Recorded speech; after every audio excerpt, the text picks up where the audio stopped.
Hi, have you ever been afraid of or repulsed by the sight or the thought of a specific crystal? Well, in this video, I want to share my experience with this crystal, serpentine. This is one of those crystals that from the moment I saw it, my whole body shook. I was so averse to it. I felt like I needed to completely reject it, and I did reject it on some level, but I brought it home anyway.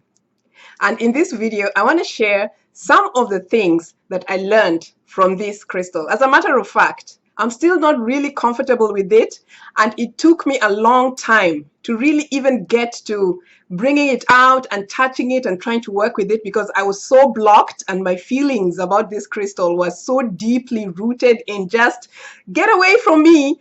Why?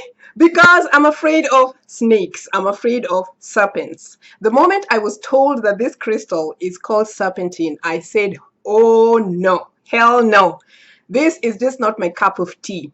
But for some reason, I got the crystal and brought it home, and I'm slowly learning to work through my fear of snakes by using this crystal serpentine. I'm not there yet. I just have to make that clear. It's been a slow process, but at least I can now look at a picture of a snake and not really feel some sort of way.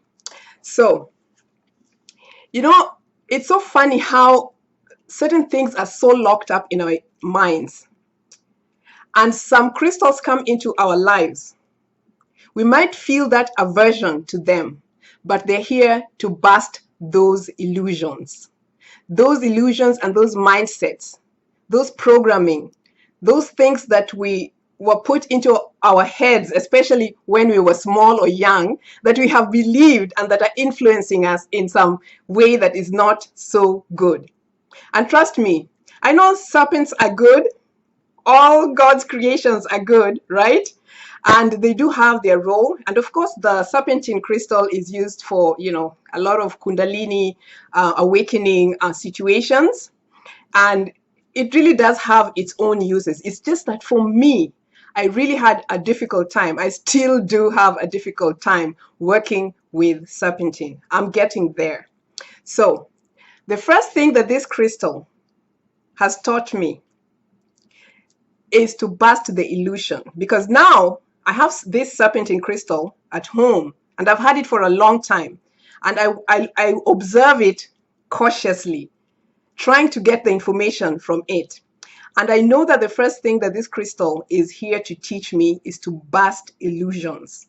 What is that memory, the initial memory about snakes that made me so afraid? Because I really do have a fear of snakes. And it takes me back to the story of the biblical story of Adam and Eve and the serpent, and what it did, and it caused the fall of man. Although that's really not the truth right there, but I believed that thing because I came from that background.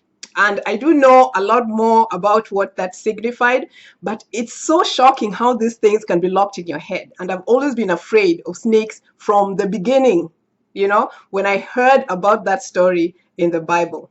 And not only that, there's always these horrible stories about snakes and snake bites and just the way these serpents slither and they look so slimy. And I'm just not a snake person. Just like I know some people are not spider people, some people are, afraid of different things. Snakes is just not my thing.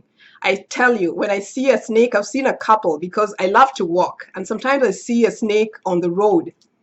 I tell you, when I see that snake on a path, I will not be passing through that route. I'd rather take the longest route home than take the path where that snake was observed. Okay, so that's how bad my fear is.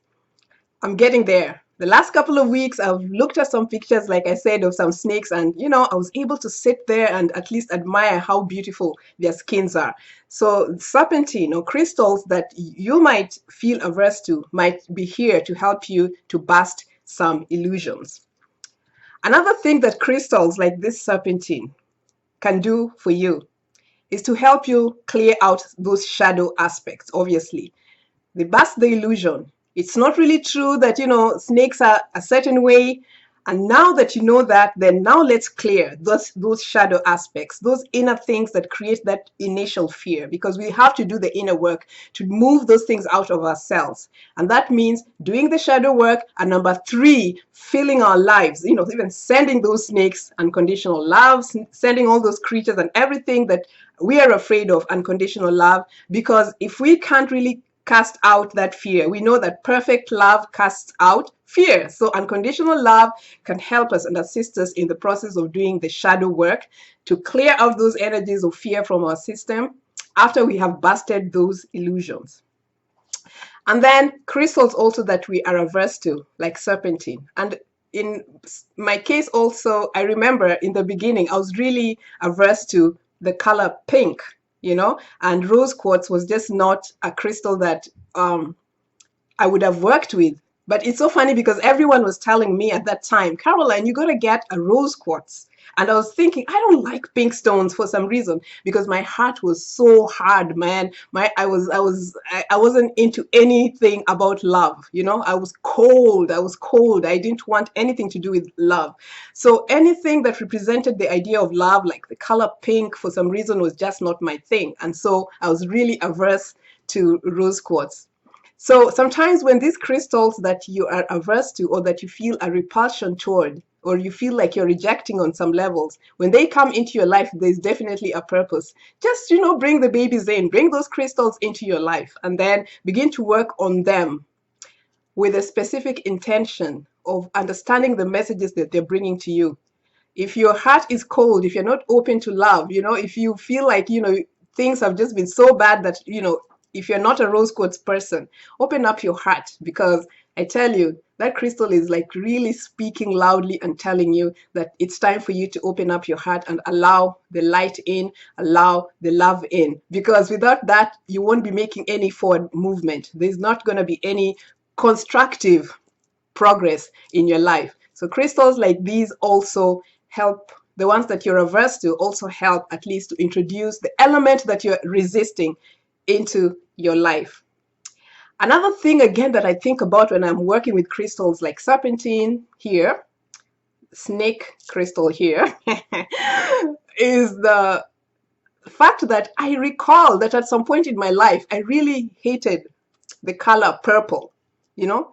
Whenever I saw that color, it looked so good and so royal, but I just could not stand that color. I could not even stand to wear the color purple.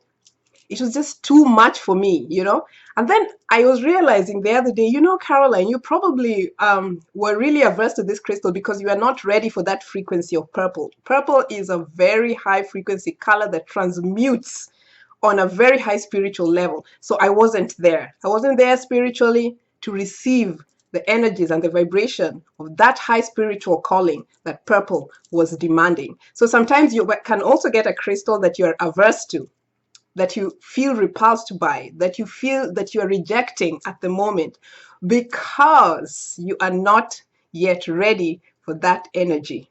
But anyway, I'm just asking through this video and just opening up this conversation for you guys to share with me, what kind of crystals have you been repulsed by or averse to, or do you feel a sort of, you don't want to work with it for whatever reason?